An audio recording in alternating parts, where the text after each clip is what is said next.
Super. A prečo by som ja mal diktovať tomu, čo má pán Putin hovoriť? Ako stále platí, keď chcete, pani redaktorka, poučovať pána Putina, čo má rozprávať, kľudne mu napíšte list alebo choďte za ním a povedzte mu, ale ja tu nikoho nebudem poučovať.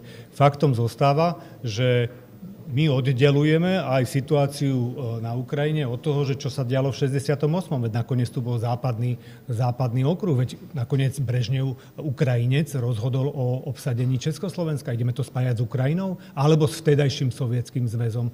A to je rozhodujúce. Keď sa vám to hodí, tak to ste ochotná rozdeliť a nebudete obviňovať, že drvivá väčšina vojsk, ktoré boli na našom území v 68. pochádzala z Ukrajiny. A rozhodol o tom Ukrajinec. No bolo by to smiešne, keby sme to spájali s dnešnou Ukrajinou, že áno? A to je presne tá vec, keď sa vám to hodí, to spájate a keď sa vám to nehodí, to rozpájate. Ja nebudem poučovať nikoho cudzieho, čo má hovoriť, ani vás, ani ktohokoľvek. My sme k tomu zaujali svoj postoj